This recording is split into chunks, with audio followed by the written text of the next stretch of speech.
are now listening to the Watchman podcast with your host, Robert King.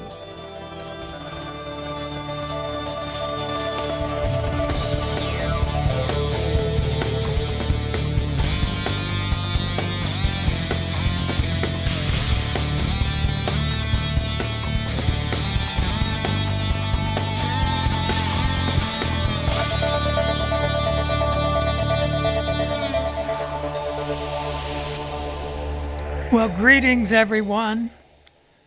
Welcome to another episode of the Watchman's Post podcast. Actually, I've rebranded myself. I'm now Jehovah's Watchman. I think that has more of a ring to it, don't you? Well, it's been quite a while since my last program. In fact, it's been a whole year. I can't believe it. I don't know what happened. I must have lost focus. Actually, I was talking with a friend, a brother, it's been a few weeks, but we were having lunch, as a matter of fact. And, I told him that I was, I felt like I was just repeating myself, that I didn't have all that much to say, especially as things just keep going on and on and on. But he told me that he needs to hear what I have to say, and I think he speaks for other people as well. And I find that encouraging. I know a lot of people haven't expected for this system to go on as long as it has, myself included, but now the storm clouds are gathering thick on the horizon.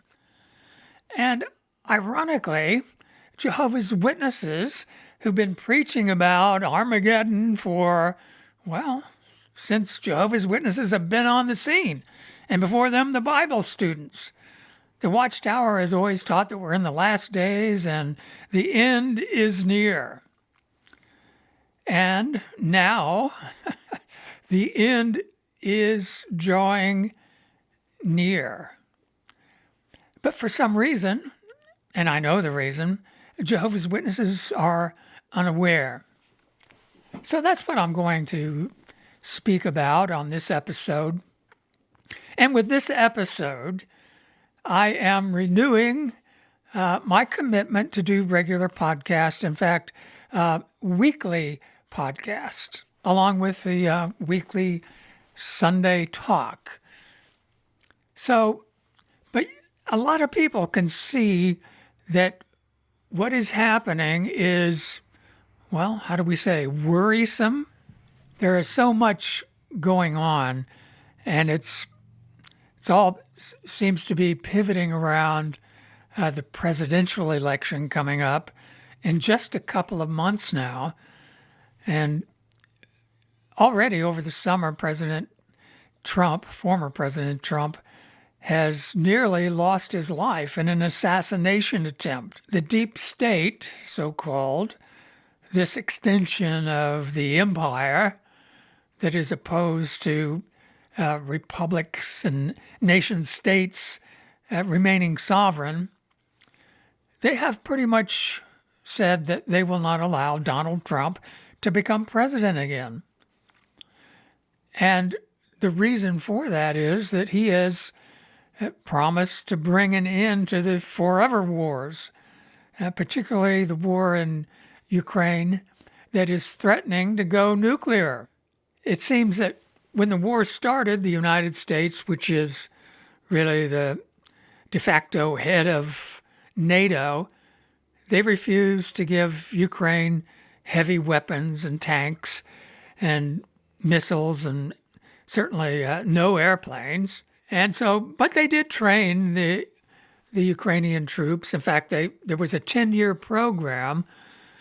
They stalled Russia from really going after Ukraine by setting up this phony Minsk agreement, which they later admitted it was just to buy time for the Ukrainians to build fortifications and to train their troops. And so it's been going on 2.5 years that Putin finally invaded Ukraine. Everybody says that, the media, it was unprovoked invasion. Well, that's just not true.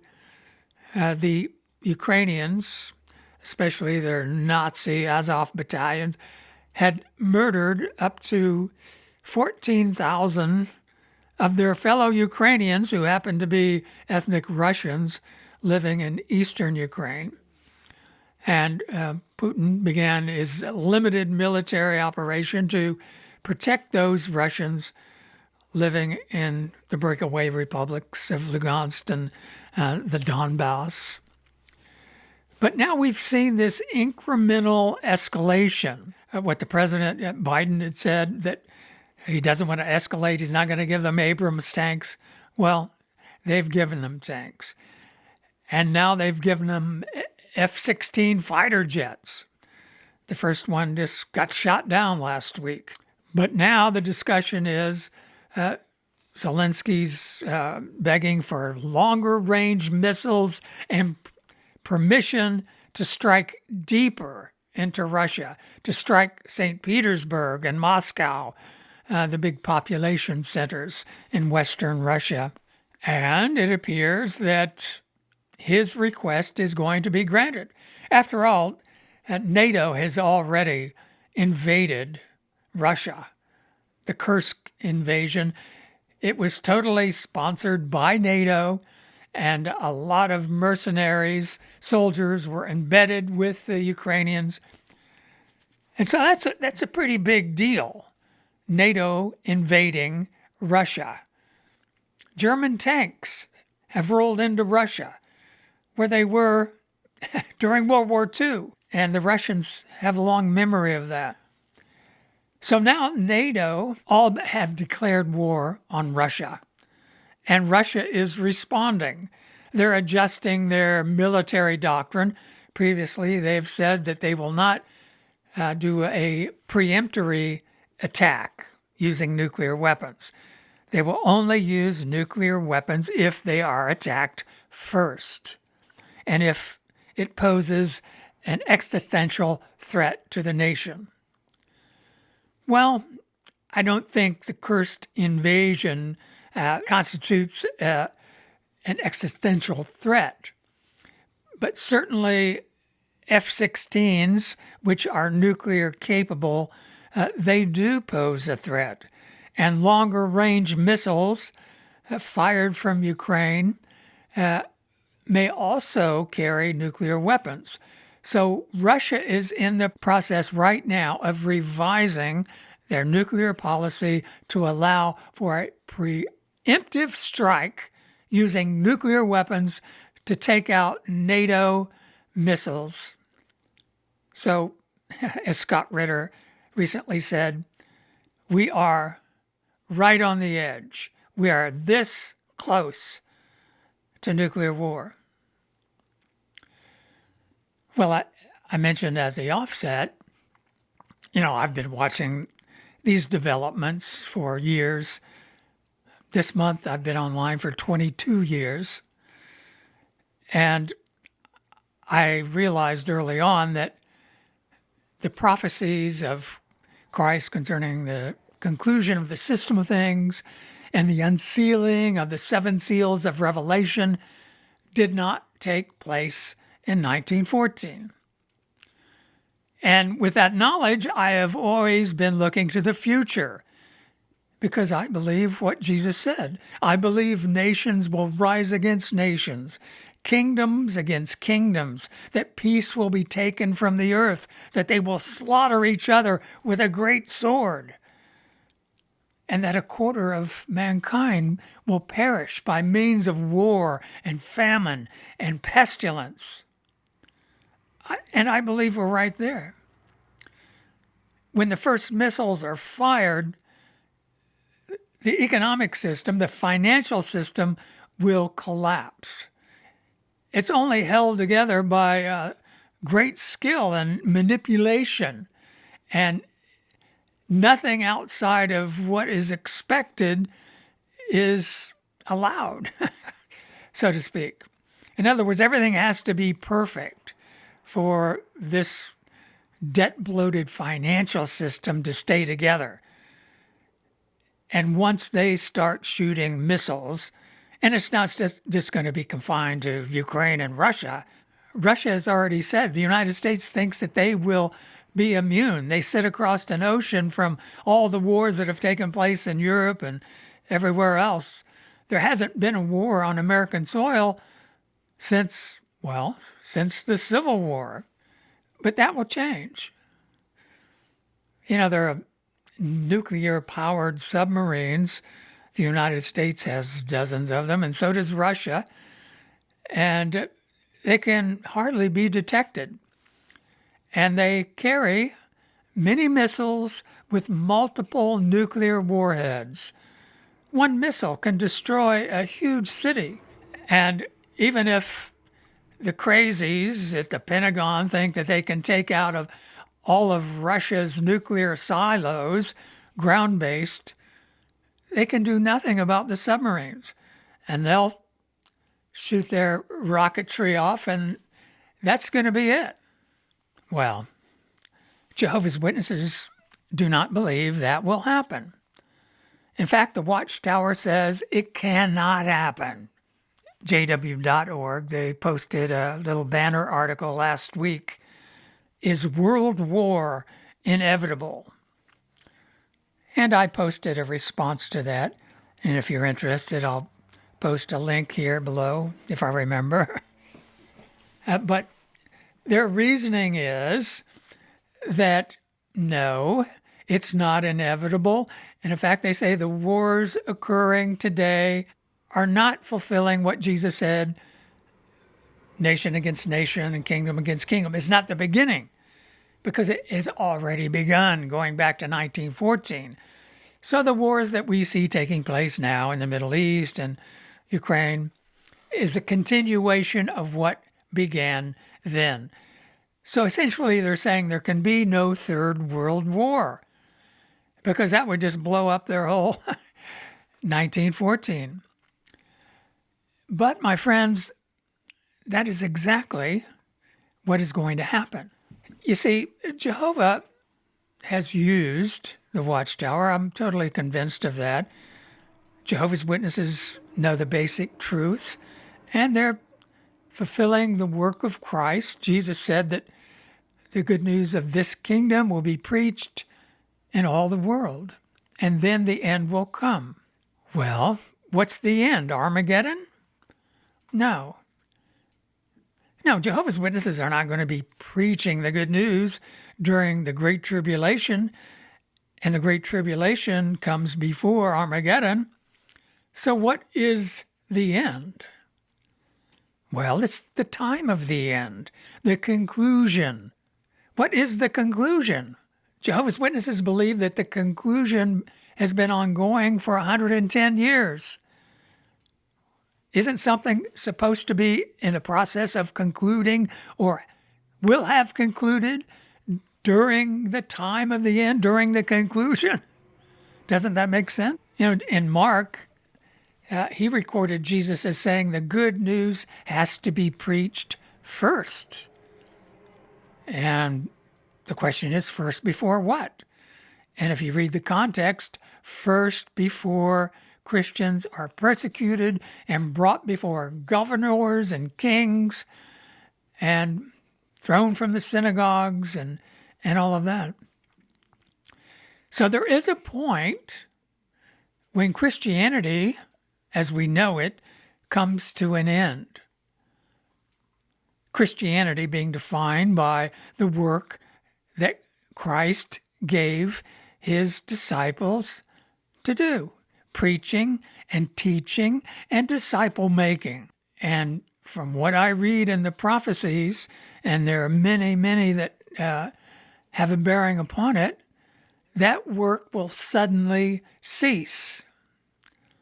And it will not be at the order of the Watchtower, for example, during the pandemic, when they ordered everyone to stay indoors, talk to people on Zoom or email or whatever, on the phone. No, the preaching will end when the missiles fly. It's going to crash the whole system. perhaps martial law. The government will not allow you to travel and be about. The book of Joel really lays it all out.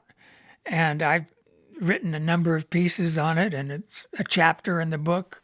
Jehovah himself has become king. It's really like a primer, the key that unlocks all the other prophecies. And, I've presented this to the Watchtower even before I came online in 2002. And they finally, grudgingly admitted, well, we guess that the locusts do not represent Jehovah's Witnesses. You can kind of see that if you read, Revelation chapter 9 about the locusts that come up out of the abyss, blah, blah, blah. But now they say the book of Joel has no modern application. It was all fulfilled back when Babylon invaded Judah. And yeah. So they've just nullified Jehovah's Word, which is the most relevant for the near future. I'm not going to dwell on that right now, but, as I say, people of the world who don't necessarily have any biblical orientation are very much worried about the direction things are going. And they feel that the United States particularly, and we could say Europe as well, are being intentionally destroyed from within by their own politicians and leaders. And it is simply mind-boggling and staggering. I mean, why would you open the borders and allow millions of undocumented people to flood into your country? Why would you do that? The United States is a country that was welcomed immigrants. Virtually everybody that's here came from somewhere else, unless, of course, you're a Native American. The Statue of Liberty is a beacon of justice and hope for oppressed people. Give us your tired, your poor, your huddled masses. Well, that's great. But there was always a process. You had to go through a process. People had to be vaccinated against certain diseases. You had to have documentation. But that's no longer the case. People are just allowed, even during the pandemic. Now, this is just outrageous. Everybody's locked down. Businesses are closed. People are told to stay in their homes. And at the same time, millions of people were coming into the country with no verification of their, vaccination status. And it was not a problem. In years past, most of the so-called illegal aliens, undocumented people, they came from Mexico and they came from Latin America and they came with families and they came for a better life. And they've been absorbed into society for the most part. But that's not the case now. The people flooding into America are not from Mexico. They're not even from Central America as much as in times past. They're from faraway lands. Some of them are from China. Some of them are from Ukraine. Some of them are from the Middle East. Some of them have been trained as terrorists. And what is different about this new flood of illegals is that they're mostly men of military age. And they're welcomed by the people that are supposed to protect the borders, national security. They're welcomed. They're given a debit card, I think up to $5,000. They're given a cell phone. Some of them are put up in hotels. Why would you do that? Well, have you ever heard of the term fifth column? It's an expression of an enemy that is able to get behind the borders of a country or to sneak into a city, then become, an active combatant. And we're already starting to see this somewhat. Look at England with this flood of Islamics, and they've taken over some cities. There are Islamic mayors in some of the biggest cities in Britain. And we hear about stabbings and rape. And if anyone demands to have their country back, Englishmen, Brits, they're put in jail. And, my question is, where is King Charles? Isn't he supposed to represent the best of Britain? The carry on, where is he in all of this? Why doesn't he speak out against this invasion, against the overthrow of Britain itself? Well, I can tell you why. It's because he's sponsoring it. You see, that British Empire, as it exists presently, and as the financial system, it's still run out of London. And Wall Street is like a subsidiary of the City of London. And that system is way beyond bankruptcy. And there's a new system that is emerging with the BRICS. More and more countries are coming on. This week, Turkey requested to join the BRICS. And the BRICS is, they're developing. They have their own banking to rival the World Bank, the IMF. They're converting to a new exchange system to circumvent SWIFT. And they're talking about coming out with a gold-backed BRICS currency. And that will completely destroy the U.S. dollar. And whether you want to believe it or not, the British-run financial system derives its power from control over the dollar. Because the U.S. dollar isn't really the U.S. dollar. It is loaned into existence by the Federal Reserve, which is owned by, it's not part of the federal government, I can assure you. No one really knows who owns the Fed, but you can be sure it is certain names like Rothschild and laissez-faire and these old wealthy families from Europe. Maybe the Rockefellers get a piece of the pie as long as they behave themselves. At any rate, this present system is doomed to bankruptcy. So they have a scheme in place for a great reset. That's sort of a euphemism for collapsing the system, utterly collapsing the system and then creating a new system. It will be meet the new boss, same as the old boss, only this great reset that they're planning will not have nation states as we know it now. They will no longer be sovereign. There will be a world government in place. Most likely the UN. When the UN was set up, that was the original purpose, that it should function as a world government. But of course it hasn't, because nation states are simply too strong. But that's why they're bankrupting the U.S. by printing dollars and into oblivion. They're intentionally bankrupting Europe and the United States.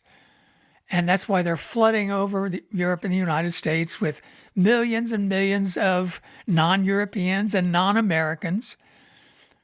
The Assyrian Empire did this similar thing. They would bring people in from other areas to settle. We've all heard of the Samaritans. Well, when Assyria conquered the northern 10-tribe kingdom of Israel, they drug the survivors off and brought other people in and settled them in the territory of Israel. And those people became known as the Samaritans. So now something similar is happening. They're erasing national borders. That's the goal. And of course, people aren't even particularly given to prophecy. You hear them talk about, this is a satanic scheme. Satanic pedophiles are trying to destroy our civilization. Well, that is true on the surface. But when we look at the prophecies deeper, it is Jehovah's doing. Jesus, he was confronted by Satan when he was in the wilderness. He'd fasted for 40 days, and then the tempter came to him, and the last temptation was he showed him all the kingdoms of the world in an instant, apparently in some vision imposed upon Jesus. And he said, all of these kingdoms have been given to me, and to whomever I wish, I give it. And if you bow down and do an act of worship to me, it will all be yours. Well, Jesus didn't say, well, you can't do that. You don't have authority over these kingdoms. Jesus knew that he did. But Jesus also said, as he was leaving this earth, all authority and power has been given to me. Well, how do we reconcile that with the fact that Jesus also said that Satan is the ruler of the world? Sorry about the trucks going by.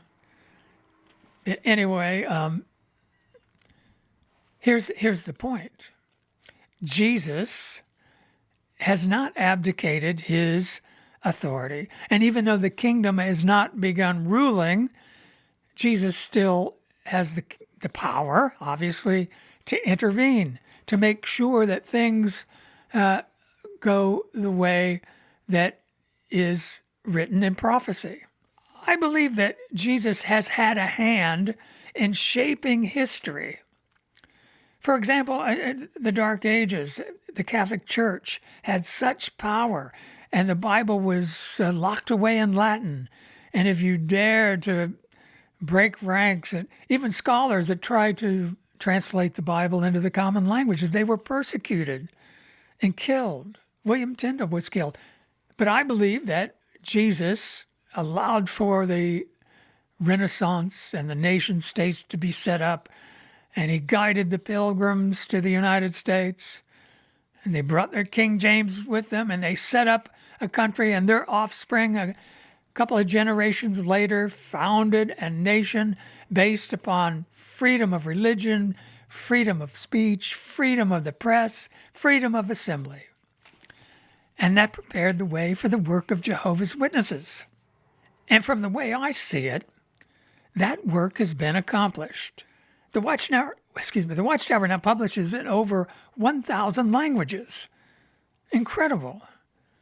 And the New World Translation is available in over 300 languages. So even though this lie is embedded in the truth about 1914, and I've explained that over and over about how Jehovah has allowed for an operation of Satan that goes to those who know the truth to test their love of the truth when the time comes. But anyway, if this work is done, then that means it's time for the conclusion. And Jesus said, I'll be with you all the days until the conclusion. Will he not be with us for a time during the conclusion? The answer is yes. The prophecies indicate that Jehovah will turn his back and walk away and let things happen. And it sort of sets the stage. Jehovah's Witnesses have this somewhat naive idea that God is, just going to show up and start slaughtering people. That Babylon the Great is going to go down. That's the next thing on the prophetic calendar. Well, I'm sure that it will go down, but that's not the next thing. World war and famine and all the rest and a great tribulation. And that great tribulation is going to be a nuclear war. Otherwise, why would God be compelled to cut it short? Christ said, unless those days were cut short, no flesh would be saved. But on account of the chosen ones, those days will be cut short. So as I say, Jesus has maneuvered and protected and made sure his work is done. And he's also used Satan's system. If you read what Paul wrote in the 13th chapter of Romans, he's talked about the superior authorities being placed in their own positions by God, and they function as his ministers for our good, all the services they provide. But what happens when Jesus becomes king? When the kingdom begins ruling? When Jesus becomes king, he will no longer be using the superior authorities, and they will become the enemies of true Christians. That's what the mark of the beast is all about. It will become apparent in some way, I don't know how, but it will become apparent that God has intervened to cut short a nuclear holocaust. And if people still clamor for a human government to rule over them, to protect them from what they feel is a threat to their freedom, the incoming kingdom of Christ, then they deserve to be condemned to everlasting death. Who would not accept Jesus as their king? And when Jesus finally intervenes to protect his people, to rescue them, to bring them back from captivity, they will finish this final messaging where Jesus said, you'll stand before governors and kings and give them a witness. It won't be a Bible education thing where you teach them what the Bible says. It will give them witness that Christ is ruling. So anyway, that's why I'm committing myself to a renewed effort to publish podcasts on a weekly basis. So, and by the way, if you have questions, I sort of feed off of those questions. I hardly get any questions anymore. I used to have a mailbag, and oftentimes I would answer questions on podcasts. I actually have a voicemail that you can leave a voice message from your computer if you have a little microphone. Most people do. They're on Zoom and this and that. So I'll post a link for that below this podcast. And if you feel like putting your voice out there on the World Wide Web, I'll publish that and then try to answer your question. Or you can just send me an email to watchmansposts@gmail.com, and I will answer that. So until then, maybe tune in this Sunday for the Sunday Talk. And until then, may Jehovah bless your search for the truth.